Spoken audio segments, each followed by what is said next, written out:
Et rebonjour les gens, donc partie 3 de la série 8 du Code de la route 2025. Donc n'hésitez pas à mettre des petits pouces, à follow la chaîne et à venir nous voir sur Twitch en direct pour faire les séries avec moi le dimanche soir à 21h. Alors, question 21. L'appui-tête de cette conductrice est bien ajusté? Oui, réponse A. Non, réponse B.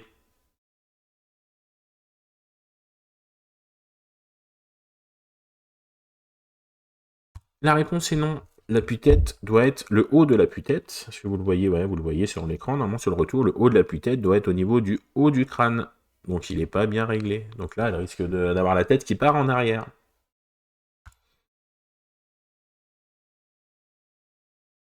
Alors, l'œil humain A peut traiter l'ensemble des situations instantanément. B doit voir tous ces points l'un après l'autre pour les reconstituer. Waouh.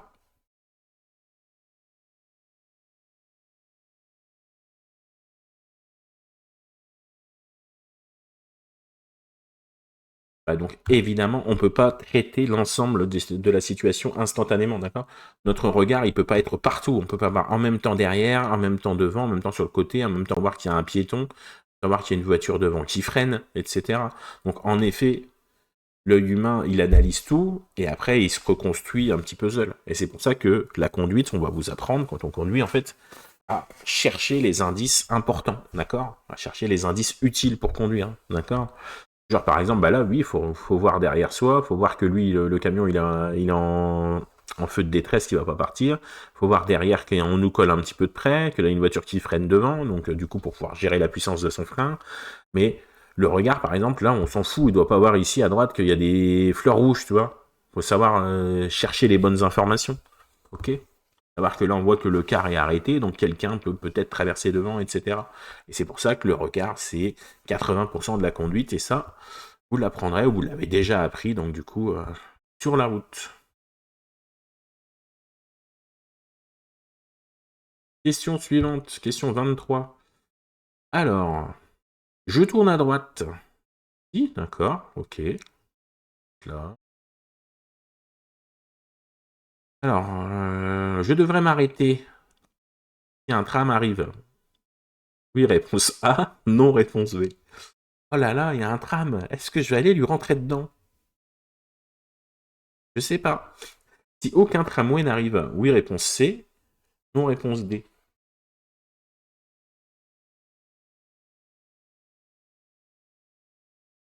Alors, évidemment, on regarde la route, quoi qu'il arrive, qu'il y ait des feux, qu'il y ait un stop, qu'il n'y ait rien du tout.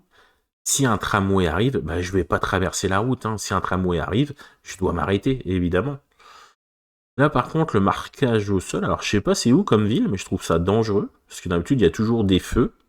Enfin, les trois quarts du temps, il y a des feux pour couper les lignes de tramway. Ça arrive très souvent. Mais là, il n'y a rien du tout. Donc là, s'il n'y a rien du tout, s'il n'y a pas de tramway, bah, du coup, c'est à moi de contrôler à gauche, à droite et de passer, tout simplement. Donc si aucun tramway n'arrive, je ne devrais pas m'arrêter. Donc réponse D. Voilà. Question 24.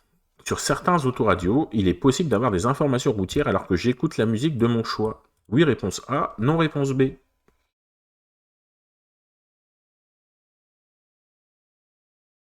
Et la bonne réponse est oui. En fait, on peut régler ça. Moi, j'ai ça sur mon autoradio dans ma voiture perso. Moi, sauf que je dois avoir ça dans l'auto-école aussi, mais comme j'écoute pas la musique avec les élèves, enfin, c'est très rare.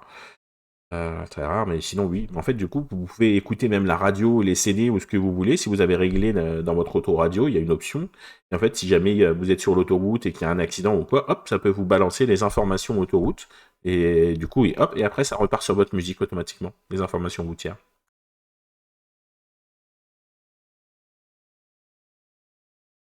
Question 25. Alors, on va lire la question. Donc, la vitesse est limitée. A.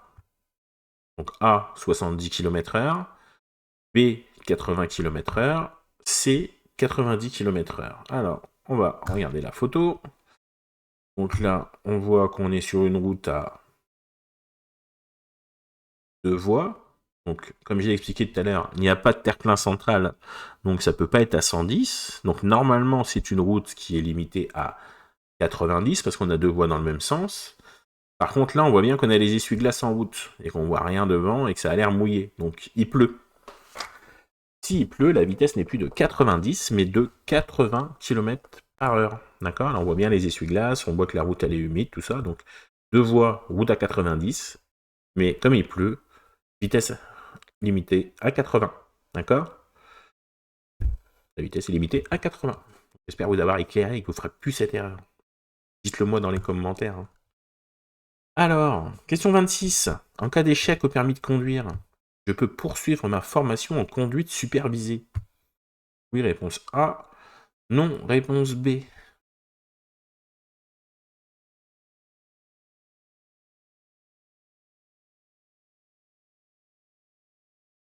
Et oui, la bonne réponse c'est oui, je peux conduire en supervisé. Alors du coup, c'est quoi la conduite supervisée? En fait, la conduite supervisée, c'est simple. À partir du moment où vous avez échoué malheureusement à votre permis de conduire, et pour être franc, vous n'êtes même pas obligé d'attendre d'avoir échoué, on est d'accord? Si jamais les dates sont très longues avant d'avoir le permis, vous pouvez faire un rendez-vous préalable avant le permis et de 2 heures, et ensuite vous pouvez rouler en supervisé en attente de votre date. D'accord? Et ça vous permet simplement de rouler avec une personne qui a le permis depuis plus de 5 ans. Sans avoir eu d'interdiction. D'accord? Hein, depuis au moins 5 ans. D'accord? Il faut qu'il ait le permis depuis plus de 5 ans et qu'il n'ait pas eu de restriction ou d'annulation de permis depuis les 5 ans. Il faut également demander à votre assurance pour avoir le papier. Et ensuite, vous pouvez rouler avec une personne pour continuer à garder la main et éviter de faire des heures et des heures et des heures à l'auto-école à continuer à rouler du coup alors que vous avez une date de permis. Malheureusement les dates sont longues là, du coup si vous avez un permis dans 2 mois, dans 3 mois, voire certaines régions j'entends parler de 4, 5, 6 mois des fois. Donc si vous pouvez par ça, pensez ou demandez à votre auto-école est-ce que je peux passer en conduite supervisée. Et normalement il doit vous dire oui, c'est un rendez-vous préalable où vous êtes obligé de faire 2 heures de suite avec la personne qui vous accompagnera ou une autre qui a le permis depuis plus de 5 ans. Et après, du coup, vous repartez, vous pouvez mettre votre petit macaron derrière, supervisé. Et il n'y a pas de limite dans le temps. Vous savez, vous pouvez faire de la supervisée pendant 6 mois, 1 an, hein, si vous n'avez pas de date. Et ensuite, par contre, la seule limite dans le temps, c'est le code de la route. Si votre code de la route n'est plus bon, vous ne pouvez plus faire de conduite supervisée. Voilà. Donc j'espère avoir été assez clair là-dessus. Si vous avez des questions sur la conduite supervisée ou quoi, n'hésitez pas à mettre dans les commentaires et je vous expliquerai ça à l'écrit.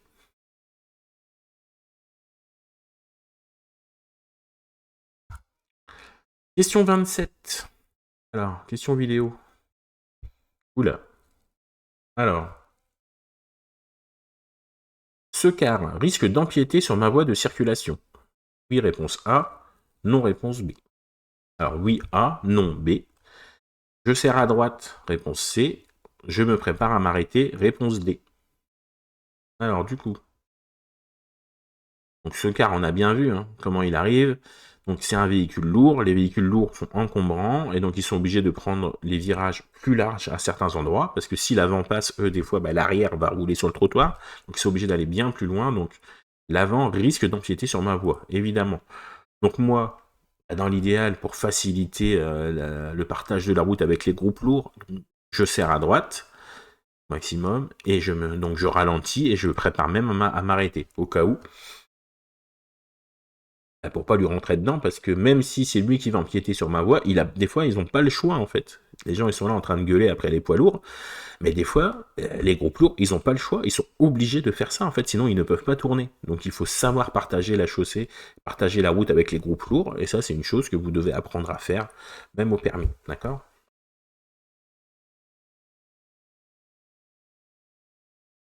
Question 28. Circuler à 10 km/h en dessous des limitations de vitesse permet A. de réduire le temps de réaction, et il nous embête avec le temps de réaction là. B, de réduire la pollution. C, d'économiser du carburant. D, de moins me fatiguer.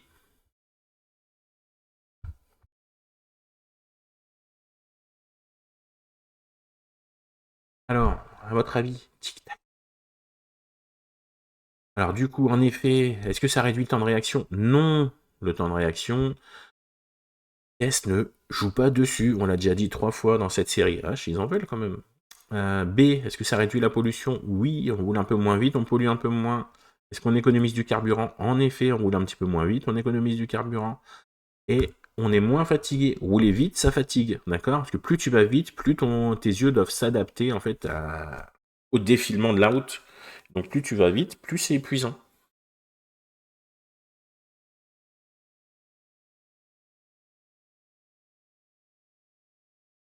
Question 29, donc avant-dernière question de cette série 8, partie 3. Donc n'hésitez pas à liker, à follow, à partager et à venir nous voir en direct sur Twitch le dimanche soir sur Fred Auto École sur Twitch. Alors, chaque année sur la route, on compte au moins A, plusieurs dizaines de tués liés au cannabis, B, plusieurs centaines de tués liés au cannabis.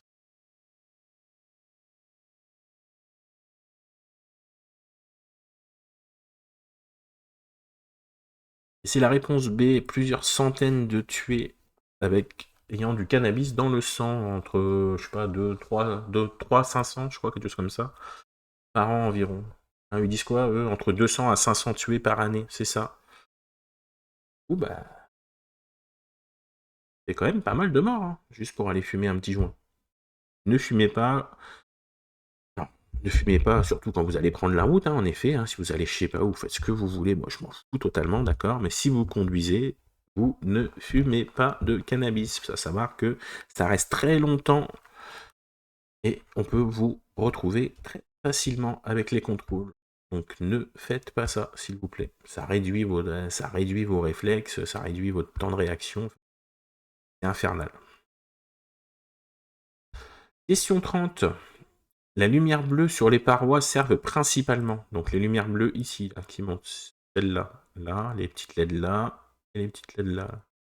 Alors ça sert principalement à guider les véhicules, B, à indiquer les intervalles de sécurité minimum, C, à localiser les issues de secours.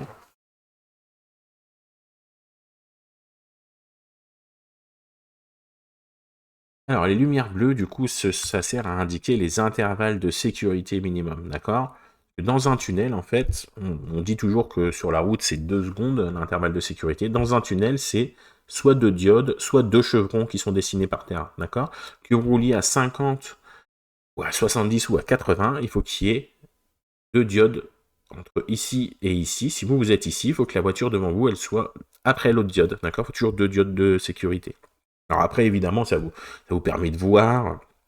Et bon, localiser l'issue de secours, non, ça c'est la pancarte issue de secours ici, hein, d'accord?